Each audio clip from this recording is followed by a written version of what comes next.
അയ്യോ അമുട്ടുകുറ്റിയെ കുട്ടികളല്ലേ, ഇത് ഞാനാ. ഉതുപ്പ്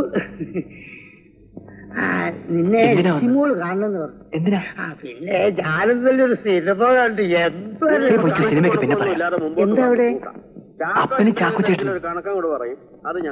അയാളും ഉണ്ടോ? എന്ന് ഞാൻ പിന്നെ പിന്നെ സിനിമയുടെ കഥയ്ക്ക് എന്തൊക്കെ ഇനത്തില് എത്ര രൂപ ചെലവായി എന്നുള്ള വിവരം ഞങ്ങൾക്ക് കൂടെ അറിഞ്ഞിരിക്കണ്ടേ?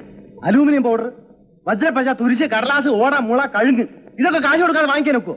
10 രൂപകൾക്ക് കൂലി വക ചെലവുന്നുണ്ട്. അപ്പൊ ചാക്കോ പറഞ്ഞുകൊണ്ട് വരുന്നത് ഈ വെടിക്കെട്ടിന്റെ ഇനത്തിൽ എനിക്കൊന്നും വരാനില്ലെന്നാണ്. ബാക്കി എന്തെങ്കിലേ തരാൻ നോക്കൂ. ചേട്ടന്റെ പറ്റു കൂടി കണക്കാക്കിയാൽ 10-100 രൂപ അങ്ങോട്ടുണ്ടാവും. പറ്റിന്റെ കാര്യം പറഞ്ഞാൽ രാപകലില്ലാതെ കൂലിക്കാരുടെ കൂടെ ഞാനും എന്റെ മോനിൽ നിന്ന് പണിതില്ലേ? അത് നേരാ. ആ നിലയിൽ രണ്ടുപേരുടെ കൂലി പറയുന്നതിനും ജോയക്കുട്ടിക്ക് അവകാശപ്പെടാം. ഫിലിപ്പോസ് ചേട്ടൻ ചുമ്മാ ഇരിക്കണം. ഈ കണക്ക് ഞാനും പറയതേട്ടനും തമ്മിൽ തീർത്തോളാം. മനസ്സിലായോ? നിങ്ങൾ കൂട്ടിക്കൂ, ഞാൻ എതിരല്ല, മിണ്ടില്ല. വേണമെങ്കിൽ ഞാൻ അങ്ങ് പോയേക്കാം. നീ എവിടെ? നീയും കൂടെ അറിഞ്ഞിരിക്കേണ്ട കാര്യമല്ലേ ഇത്? ആരറിയുന്നതിലും എനിക്കൊരു വിരോധമില്ല. എന്നാൽ ഒരു കാര്യം, മേലാൽ ഇത് ആവർത്തിക്കരുത്. ഇത്തവണ വിളിച്ചു വരുത്തി കണക്ക് ചോദിച്ചതും വിശ്വാസമില്ലാത്ത പോലെ സംസാരിച്ചതും വറീതേട്ടനായതുകൊണ്ട് മാത്രം ഞാൻ പൊറുത്തു. ഇനി എന്താണ് അറിയേണ്ടത്? ഇനി എനിക്കൊന്നും അറിയണ്ട. ഏതായാലും കഴിഞ്ഞത് കഴിഞ്ഞു.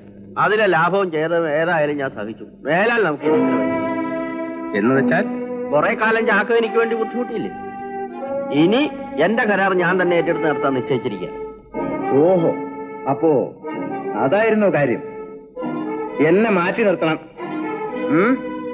ഈ കാര്യം നേരെ ചൊവ്വേ പറയാമായിരുന്നു. ഈ വരവും ചെലവും ചോദിച്ച് വറീതേട്ടൻ എന്നെ കൊച്ചാക്കേണ്ടിയിരുന്നില്ല. ചാക്കോ, ഞാൻ പറയുന്നത് കേൾക്ക്. ഞാൻ നിന്നെ ഒഴിവാക്കാൻ പറഞ്ഞതല്ല, നീ എന്റെ കൂടെ വേണം. കൂലിക്കാരനായിട്ടോ? ഞാൻ നിന്റെ കൂടെ പണിയെടുത്ത് കൂലിക്കാരനായിട്ടല്ല, പങ്കുകാരനായിട്ടല്ലേ. അതിനെന്നെ നോക്കണ്ട ചാക്കോ. അങ്ങനെ പണങ്ങാതെ. ഞാൻ പണങ്ങില്ല. പണങ്ങിയാൽ ഒട്ടണങ്ങയില്ല. വറീതേട്ടൻ ഒരു കാര്യം മനസ്സിലാക്കിക്കും. ഈ നാട്ടിൽ വെടിക്കെട്ടിന് ലൈസൻസ് ഉള്ളത് നിങ്ങൾക്ക് മാത്രമല്ല.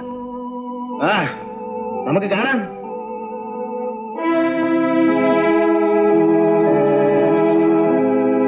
ചാക്കോ പിണങ്ങിയാണ് പോയത്. അപ്പൻ അയാളെ പിണക്കേണ്ടിയിരുന്നില്ല. നീ പോടാ അവിടുന്ന്. നിനക്ക് എന്തറിയാം? എടാ, 10-40 കൊല്ലക്കാലം വെടിമരുന്നിന്റെ ചൂരും മറിഞ്ഞവനാ ഞാൻ. എന്നെ അങ്ങനെ ആരും തോൽപ്പിക്കാൻ ഞാൻ സമ്മതിക്കില്ല. ഇവനേക്കാൾ യോഗ്യന്മാരായ 3 കൂടപ്പുറപ്പുകൾ എനിക്കുണ്ടായിരുന്നതാണ്.